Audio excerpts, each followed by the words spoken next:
புதுக்கோட்டையில் மருத்துவ பரிசோதனைக்காக அழைத்துச் செல்லப்பட்ட கொள்ளையன் போலீசாருக்கு டிமிக்கி கொடுத்துவிட்டு தப்பிய சம்பவம் பெரும் பரபரப்பை ஏற்படுத்தியுள்ளது. 100க்கும் மேற்பட்ட போலீசார் தீவிர தேடுதல் வேட்டையில் ஈடுபட்டுள்ள நிலையில் முந்திரி காட்டுக்குள் தப்பிய கொள்ளையன் சிக்குவாரா? புதுக்கோட்டை மாநகராட்சிக்குட்பட்ட மச்சுவாடி அருகே சுப்பிரமணியபுரம் என்ஜிஓ காலனியில் தேவி மற்றும் வினோதினி ஆகியோரின் வீடுகள் உள்ளன. சில நாட்களுக்கு முன்பு இந்த 2 வீடுகளின் பூட்டுகளும் உடைக்கப்பட்டு 9.5 சவரன் தங்க நகை மற்றும் 20,000 ரூபாய் ரொக்கம் கொள்ளையடிக்கப்பட்ட சம்பவம் பெரும் பரபரப்பை ஏற்படுத்தியிருந்தது. இது குறித்து கணேஷ் நகர் போலீசார் வழக்கு பதிவு செய்து விசாரணையை தொடங்கினர். கொள்ளை நடைபெற்ற வீடுகளில் கிடைத்த கைரேகை மற்றும் சுற்றுவட்டார பகுதிகளில் பதிவான சிசிடிவி காட்சிகளை போலீசார் ஆய்வு செய்து போலீசார் தனிப்படை அமைத்து தேடுதல் வேட்டையில் இறங்கினர்.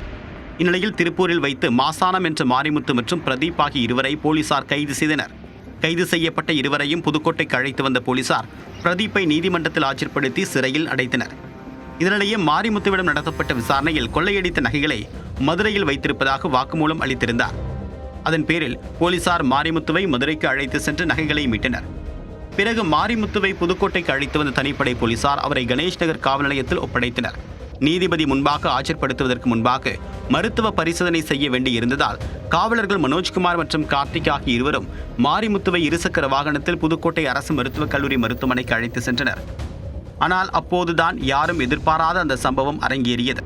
புதுக்கோட்டை அரசு மருத்துவக் கல்லூரி மருத்துவமனை அருகே இருசக்கர வாகனத்தில் சென்று கொண்டிருந்த போது மாரிமுத்து தன்னுடைய காலனி கீழே விழுந்து விட்டதாக கூறியுள்ளார். காலனியை எடுப்பதற்காக வாகனத்திலிருந்து கீழே இறங்கிய போது திடீரென்று 2 காவலர்களையும் தள்ளிவிட்ட மாரிமுத்து சினிமா பாணியில் எகிரி குதித்து ஓடியிருக்கிறார். அடுத்த சில நொடிகளில் அருகில் இருந்த முந்திரி காட்டுக்குள் மாரிமுத்து ஓட்டம் பிடித்துள்ளார்.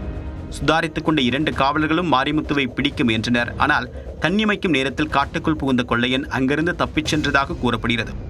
இது குறித்து காவலர்கள் உடனடியாக உயர் அதிகாரிகளுக்கு தகவல் தெரிவித்த நிலையில் மாவட்டம் முழுவதும் போலீசார் உஷார்படுத்தப்பட்டனர். மாவட்ட காவல் கண்காணிப்பாளர் ரவீந்திரகுமார் குப்தா தலைமையில் 100க்கும் மேற்பட்ட போலீசார் களத்தில் இறங்கியுள்ளனர். முள்ளூர் துணைக்கோள் நகரம், முந்திரிக்காடு, தைலமரக்காடு, முள்ளூர் விளக்கு பகுதி, அண்டக்குளம் பிரிவு சாலை, பொற்பனையான் கோட்டை உள்ளிட்ட பல்வேறு பகுதிகளில் போலீசார் குழுக்களாக பிரிந்து தீவிர தேடுதல் வேட்டை நடத்தி வருகின்றனர். மாரிமுத்து தப்பியது காட்டுப்பகுதி என்பதால் ட்ரோன் கேமரா உதவியுடனும் தேடுதல் நடத்த திட்டமிட்டுள்ளனர்.